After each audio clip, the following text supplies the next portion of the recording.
أعوذ بالله من الشيطان الرجيم بسم الله الرحمن الرحیم۔ نمازوں کا بیان۔ فرض نمازیں اللہ تعالیٰ نے دن رات میں 5 نمازیں فرض کی ہیں، جن کی تفصیل مندرجہ ذیل ہے۔ فجر کی نماز، اس میں 2 رکعت سنت مؤکدہ اور 2 رکعت فرض پڑھے جاتے ہیں۔ صبح صادق سے طلوع آفتاب سے قبل فجر کی نماز پڑھی جاتی ہے۔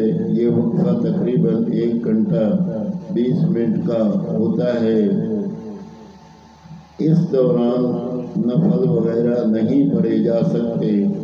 صبح صادق اور طلوع آفتاب کے اوقات مختلف مساجد میں علیحدہ بورڈ دیکھے جا سکتے ہیں۔ نماز ظہر، اس میں 4 رکعت سنت مؤکدہ، 4 رکعت فرض، 2 رکعت سنت مؤکدہ اور 2 رکعت نفل پڑھتے ہیں، اور اس کا وقت زوال آفتاب یعنی سورج ڈھلنے کے بعد سے لے کر اس وقت تک کہ ہر چیز کا سایہ عصر کی 2 چند ہو جائے، یعنی عصر کی اذان سے چند منٹ قبل تک ظہر کی نماز پڑھی جا سکتی ہے۔ گرمیوں میں یہ وقفہ تقریباً 4.25 گھنٹے ہوتا ہے اور سردیوں میں 4 گھنٹے کے لگ بھگ اس وقفہ میں قضاء یا نفل نمازیں پڑھی جا سکتی ہیں۔ عصر کی نماز، 4 رکعت نماز سنت غیر مؤکدہ، 4 رکعت فرض سنت مؤکدہ اور سنت غیر مؤکدہ پڑھنے کا طریقہ کار علیحدہ ہے، جس کا بیان طریقہ نماز میں آئے گا۔ ظہر کا وقت ختم ہونے پر عصر کا وقت شروع ہوتا ہے اور غروب آفتاب تک رہتا ہے۔ بہتر یہ ہے کہ نماز عصر غروب آفتاب سے 23 منٹ قبل پڑھ لی جائے۔ سورج زرد پڑھنے پر مغرب وقت شروع ہو جاتا ہے۔ ایسے وقت میں نماز پڑھی جائے تو بہتر ہے۔ کسی مجبوری کی وجہ سے تاخیر ہونے پر عصر کی نماز پڑھ لی جائے، اسے قضا نہ کیا جائے۔ عصر کی نماز کے بعد نفل نمازیں نہیں پڑھی جاتی۔ آمین ثم آمین۔ نماز مغرب، غروب آفتاب کے فوراً بعد اذان ہوتے ہی مغرب کی نماز پڑھ لی جاتی ہے۔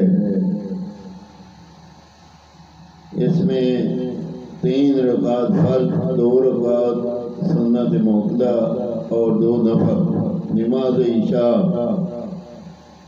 اس میں 17 رکعت ہیں، 4 رکعت نماز سنت غیر مؤکدہ، 4 رکعت فرض، 2 رکعت سنت مؤکدہ، 2 رکعت نفل اور 3 وتر،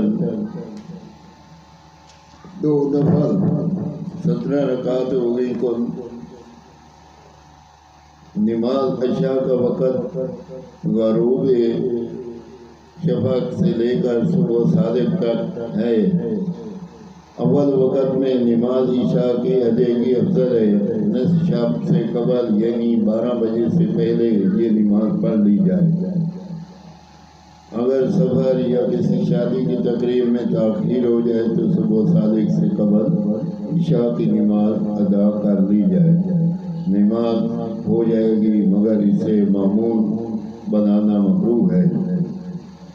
نماز جمعہ، اس میں کل 14 رکعتیں ہوتی ہیں، جن کی تفصیل 4 رکعت نماز سنت مؤکدہ، 2 رکعت فرض، 4 رکعت نماز سنت مؤکدہ، 2 رکعت سنت مؤکدہ اور 2 رکعت نفل۔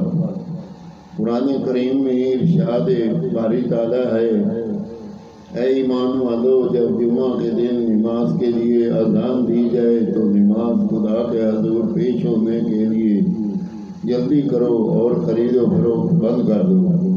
سورۃ جمعہ ارشاد نبوی صلی اللہ تعالیٰ علیہ وسلم ہے، جمعہ کا دن تمام دنوں سے افضل ہے۔ اسی دن حضرت آدم علیہ السلام پیدا ہوئے، اسی دن جنت میں داخل کیے گئے اور اسی دن وہ جنت سے نکالے گئے اور اسی دن قیامت آئے گی۔ مسلم۔ دوسری حدیث میں آیا ہے، جمعہ کا دن اللہ تعالیٰ کے نزدیک کی دین سے بھی افضل ہے۔ ابن ماجہ۔ آمین ثم آمین۔ نمازوں کے متعلق میں نے جو پڑھا ہے، اللہ پاک ہمیں اس پہ عمل کرنے کی توفیق دے اور نماز پڑھنے کی توفیق دے، یا پروردگار عالم تو بخشنا ہے۔ جب دنیا فانی سے رخصت ہو، میں زمان کے بعد خدا الہ الا اللہ محمد